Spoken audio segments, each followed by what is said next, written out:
Коллагенсіз болмайды. Мына видеоның басында жұрттар не қылады ғой, вот это.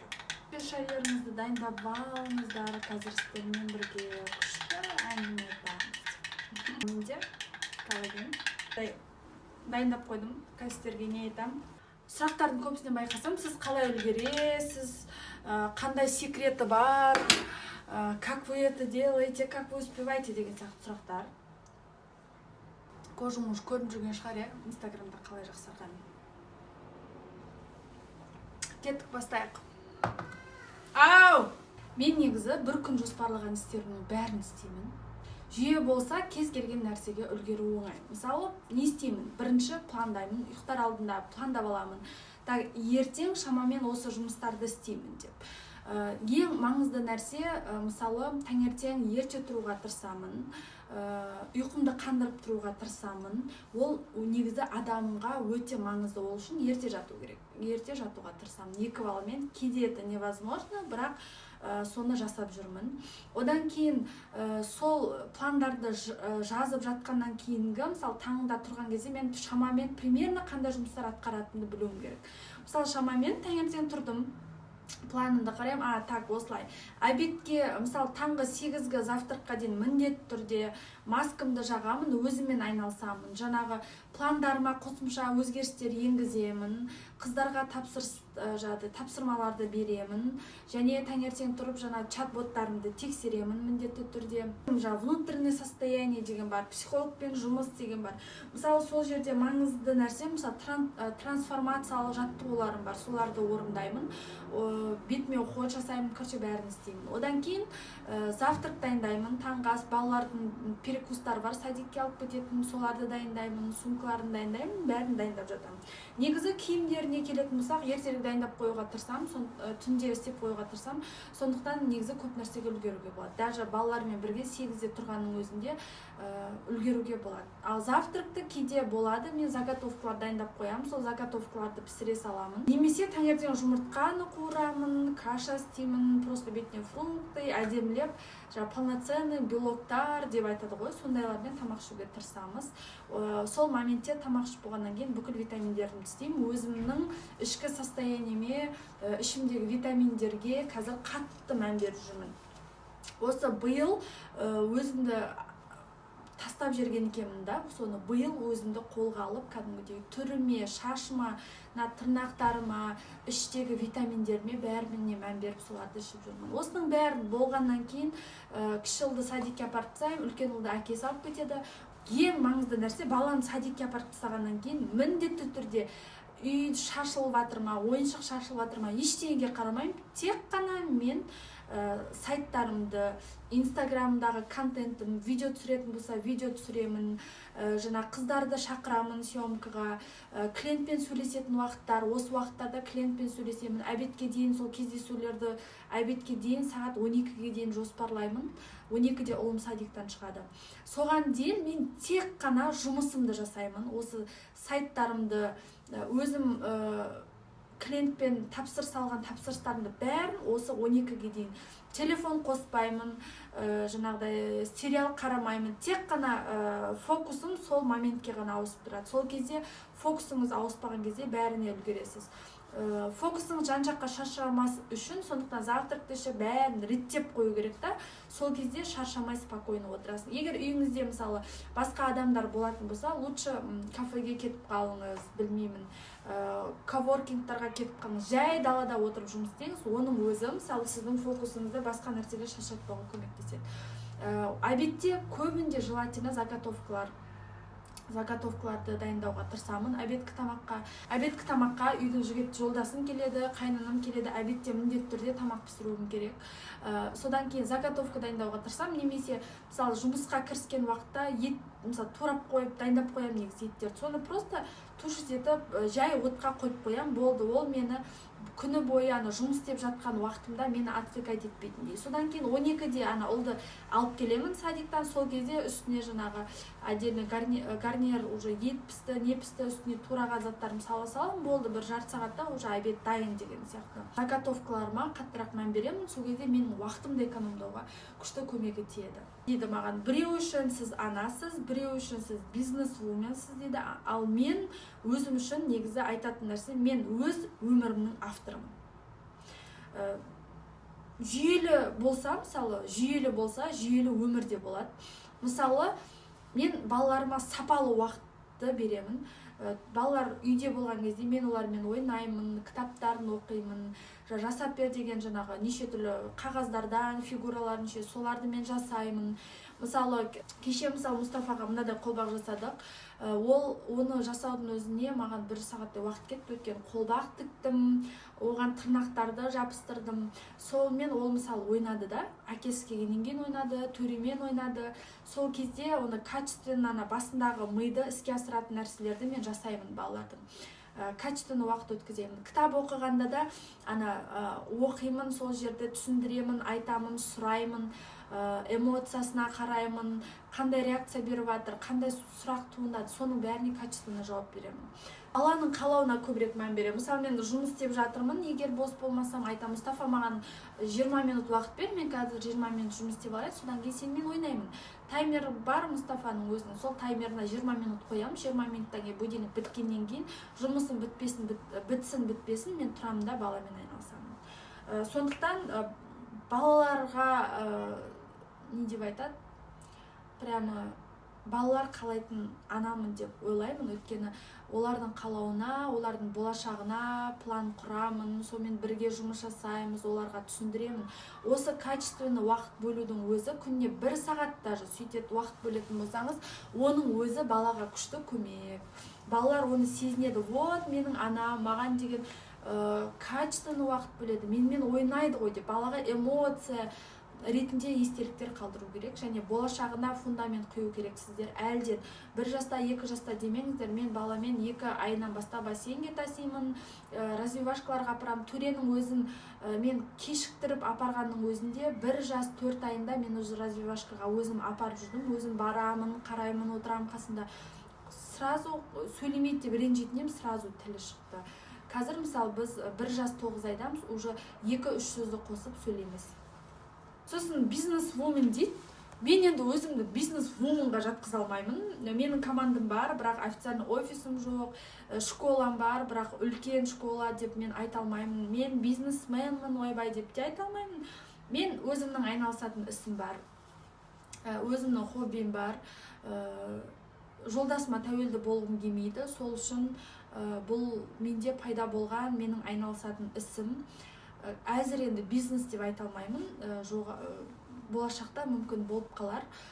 Бұл теманы жолдасыма жаңағы тәуелді болмас үшін осы жерге келдім деген теманы келесі видеода талқылайтын боламыз. Ол деген енді ұзағырақ видео болатын сияқты. Бірақ армандарымның бірі сол қазіргі оқып жүрген студенттеріме официально мектеп болғым келеді, официально білім ордасы, официально кәдімгі дамитын орта жасағым келеді. Енді оны көреміз, болашақта планда бар. Мысалы, аналар шаршап жатады. Жүйе бар жерде ешқашан стресс болмайды, ешқашан жертва болмайсыз, ешқашан біреудің көңіліне қарап отпайсыз. Мысалы, менің жүйем бар, өзімнің планым бар. Уже айтып атады ғой, так, бүйту керек, ана жаққа бару керек, мына жаққа бару керек, жезқазғанға бару керек, ата-енеме бару керек, той болады, кездесу болады дегенде мен айтамын. Так, мен мына уақыттарда бос емеспін. Мына уақыттарда менің айналысатын ісім бар, клиентпен встречам бар. Мысалы, суббота күні сен 2 сағат бала қарайды тұршы, менің встречам бар деген сияқты. Өзімнің планым болғаннан кейін ол кісі де мысалы менімен санасады уже. Мысалы, жүйе бар жерде, мысалы балалар обедті іштің, обедтен кейін уже күйеуім мысалы жұмысқа кетеді, уже обедтен кейін білесің сен немен айналысатыныңды. Обедтен кейін мысалы көбінде мен сағат 3-те үйден шығып, балаларды садиктен алып бассейнге алып барамын. Мысалы балаларды ешқайда апармайтын күндер, мысалы үлкен ұл садикте болады, кіші ұлмен ойнаймын, оны ұйықтатқан кезде мен уже білемін. Бала ұйықтаған кезде мен тамақ істемеймін, үй жинамаймын. Мен уже білемін, мен қазір бала ұйықтаған кезде вкус прокачать етуім керек, иә, көзқарас деп айтады ғой. Вкусымды қалыптастыруым керек, оны дамытуым керек. Прокачка деп айтады ғой, көзді дамыту, көзді әдемі дизайндарға дамыту. Ол уақытта мен міндетті түрде сайттарды қараймын, міндетті түрде Pinterest, Behance-тан жаңадан идеялар іздеймін. Одан да көп сайттар бар. Кейін осы видеоның астына қалдырып кетермін. Сондай сайттарды іздеймін, қараймын, көзімді үйретемін. Инстаграмда именно осы дизайнға қатысты блогерларды қараймын, блогтары қандай, контенттері қандай, жасаған кейстары қандай. Міндетті бала ұйықтаған уақытта мен дамуға ғана жұмсаймын. Бала ұйықтаған уақытта мен кітап оқимын. Бала ұйықтаған уақытта көп болса бір сағат қана ұйықтайды. Қатты кеткенде кейде болады 15 минут қана ұйықтайтын уақыттар. Сондай кезде просто баламен бірге отырып осыларды істеймін. Бала ұйықтаған уақытта тағы бір екінші фишкам бар, қолды қалыптастыру.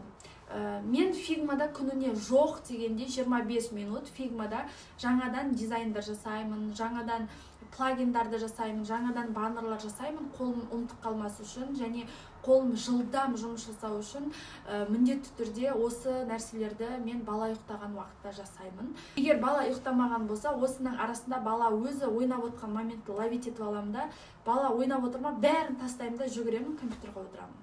25 минут деген ол ғылыммен дәлелденген помодоро техникасы деп айтады ғой.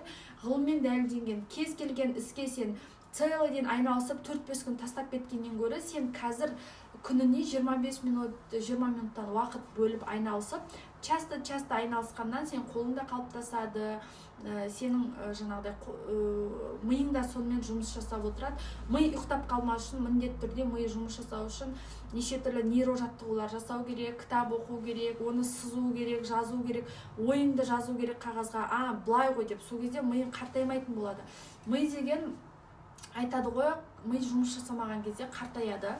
Көп нәрсені ұмытып қалатын болады. Мысалы, балалармен миың ашып кетеді ғой.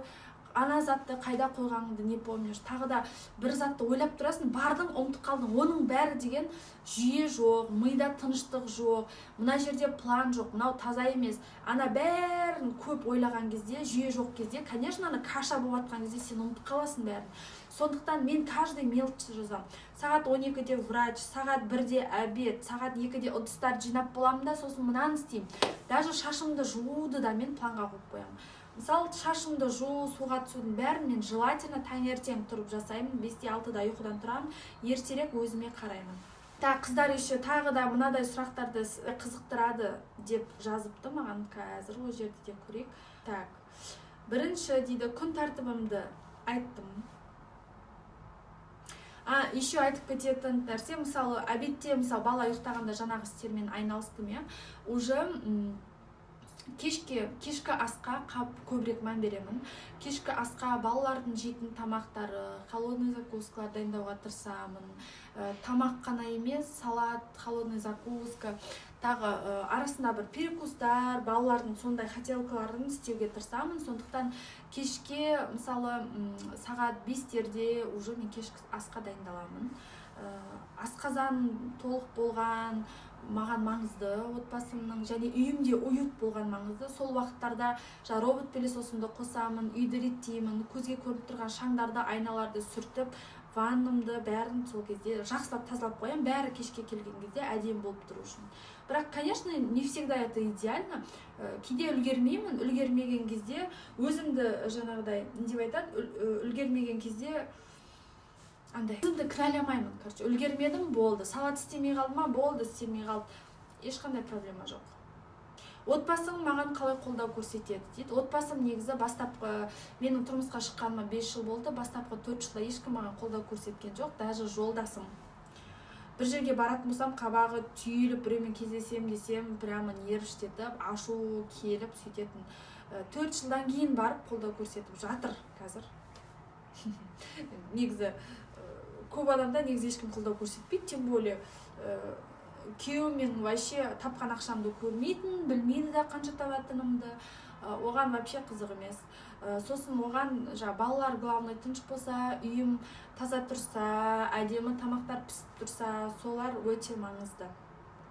Еще маған уақыт үнемдеуге тағы да көмектесетін нәрсе автоматтандырылған контент, чат-боттарым жауап береді, робот көмекшілерім бар, үйде робот көмекшім бар, ыдыс жуатын жаңа посудомойкам бар, клиенттермен сөйлесетін роботтарым бар, чат-боттарым, монтажға, контенттермен көмектесетін искусственный интеллекттерім бар. Соның бәрі автоматизировать еткен, өте уақытыңды қатты экономдайды. Тем более баламен жүрсеңіз, және клиентке 24 сағат жауап бере алмайтын болсаңыз, және де адам жалдауға ақшаңыз жетпейтін болса, өте удобно. Мысалы, мен 3 қызды жұмыстан шығарып, бір чат-ботты қосып қойдым 25 мың теңгеге, 600 мың теңге айына эконом. Так, бәріне үлгермеймін деген кезде просто наушник қосып алып, расслабиться етіп жатам. Болды. Басқа ешқандай секретім жоқ. Расслабиться етіп жатамын. Шаршап қалсам, ерте жатып та ұйықтап қалам. Кәдімгі ашуланып, нервшт еткен моментте ерте жатып ұйықтап қалам. Міндетті түрде психолог, энергопрактикпен жұмыс жасаймын. Ойымды күнде кешке күнделікке түсіремін. Ұнамайтын нәрсенің бәрін күнделікке түсіремін. Ашуланғанда, нервшт еткенде өзімді ұстауға тырысамын.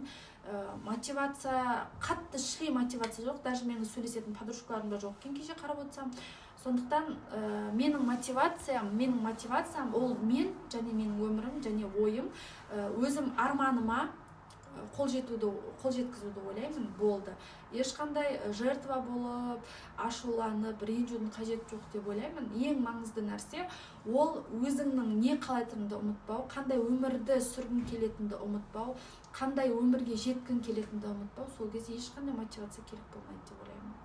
Сондықтан қыздар ешқандай проблема создавать етпей, просто қағазға менің арманым деп жазасыз, соған әрекеттер жасайсыз, болды. Ешқандай қиындығы жоқ. Ешқашан сізді ешкім қазір от жаса деп қолдап, миллион ақшаны қолыңызға ұстатпайды. Сәттілік.